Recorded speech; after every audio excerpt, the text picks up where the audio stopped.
Assalamualaikum warahmatullahi wabarakatuh.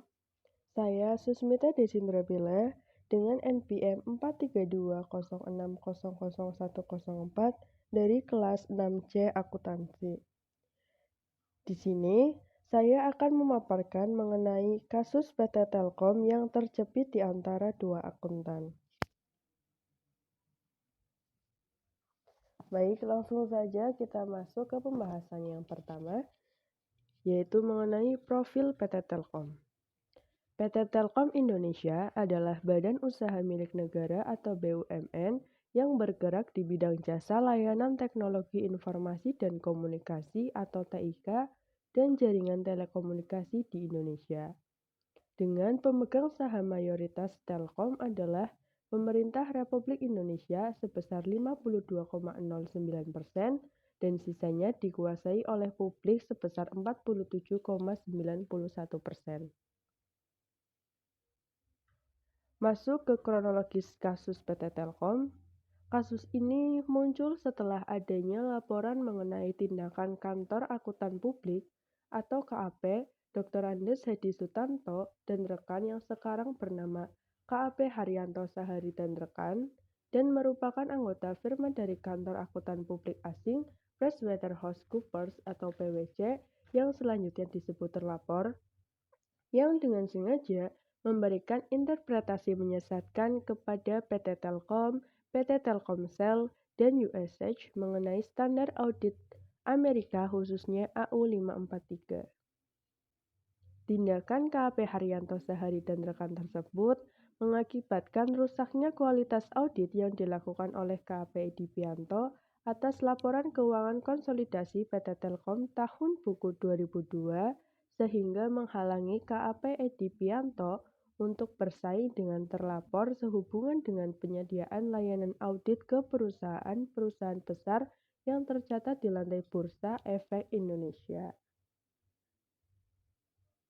Kronologi selanjutnya, sebagai auditor masing-masing PT Telkom dan PT Telkomsel, wajar bagi mereka untuk saling berhubungan bahkan bertukar dokumen.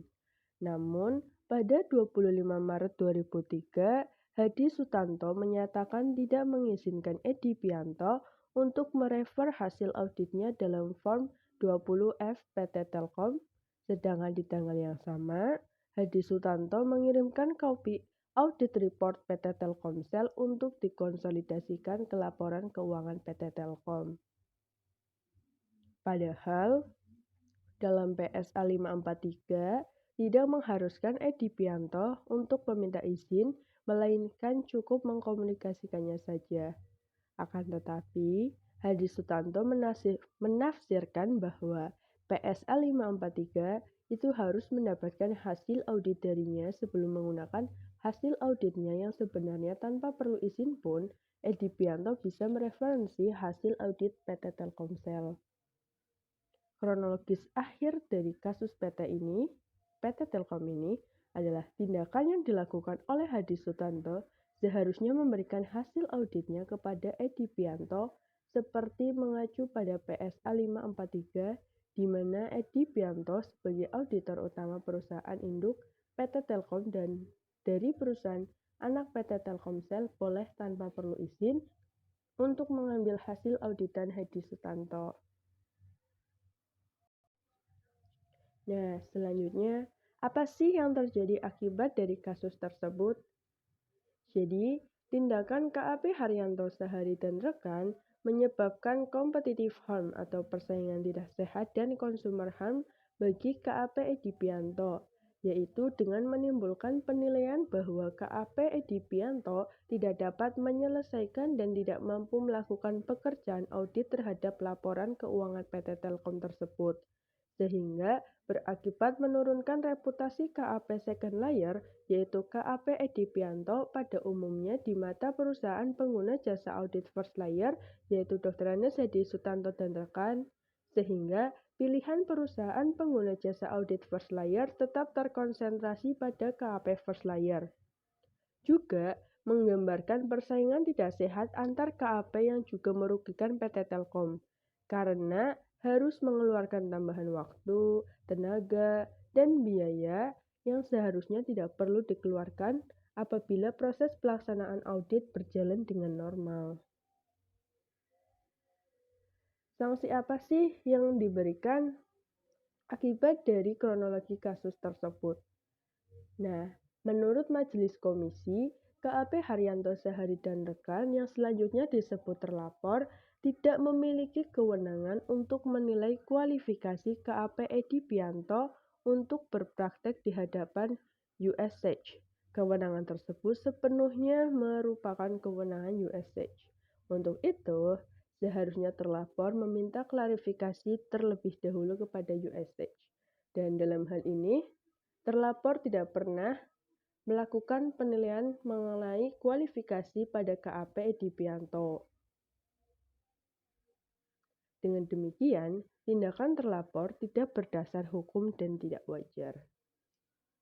Selanjutnya, Majelis Komisi memutuskan menyatakan KAP Haryanto Sehari dan rekan atau terlapor terbukti secara sah dan meyakinkan melanggar ketentuan pasal 19 huruf A dan huruf B Undang-Undang Nomor 5 Tahun 1999 dan menghukum terlapor dengan membayar denda sebesar 20 miliar rupiah.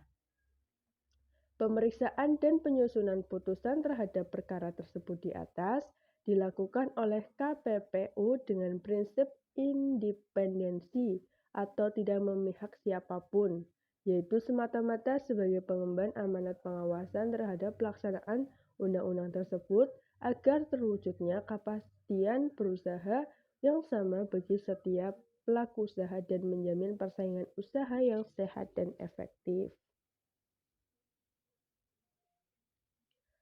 Pelanggaran apa aja sih yang tidak sesuai dengan prinsip GCG dari kasus tersebut? Yang pertama yaitu ditolaknya Form 20F yang disampaikan oleh PT Telkom terhadap Securities and Exchange Commission atau SEC dikarenakan A. Laporan keuangan konsolidasi PT Telkom tahun buku 2002 belum memperoleh kendali mutu quality control atau QC dari Grant Thornton LLP selaku US afiliasi dari Kantor Akuntan Publik KAP Edi Pianto, yang dimana PT Telkom telah melanggar prinsip GCG terkait akuntabilitas. Yang kedua, PT Telkom tidak memperoleh izin dari PricewaterhouseCoopers atau PwC sebagai auditor PT Telkomsel anak perusahaannya untuk melampirkan laporan keuangan hasil audit mereka di Form 20F. C. Laporan keuangan konsolidasi PT Telkom tahun 2002 yang dimasukkan dalam Form 20F tidak disertai dengan laporan audit atas laporan keuangan anak perusahaan lainnya yang diaju oleh KAP Edi Pianto, yang dimana PT Telkom telah melanggar prinsip GCG terkait transparansi. Pelanggaran yang tidak sesuai dengan prinsip GCG yang kedua yaitu Ketua Badan Pengawas Pasar Modal atau Bapepam Herwodayatmo mengatakan bahwa pihaknya akan menghentikan sementara kegiatan KAP Edi Pianto. Penghentian ini disebabkan KAP Edi Pianto dianggap telah melanggar prinsip etika profesi akuntan menurut IAI, Ikatan Akuntansi Indonesia, yaitu tidak kompeten dan kehati-hatian profesional.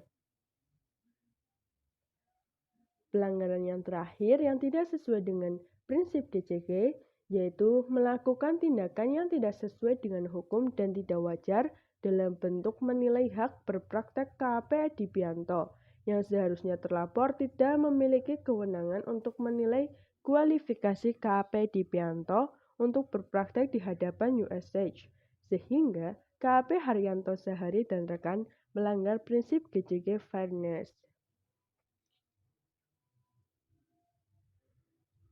Baik, itu saja pemaparan dari saya mengenai kasus PT Telkom yang terjepit di antara dua akuntan. Terima kasih bagi yang sudah menyimak video ini. Kurang dan lebihnya saya mohon maaf. Wassalamualaikum warahmatullahi wabarakatuh.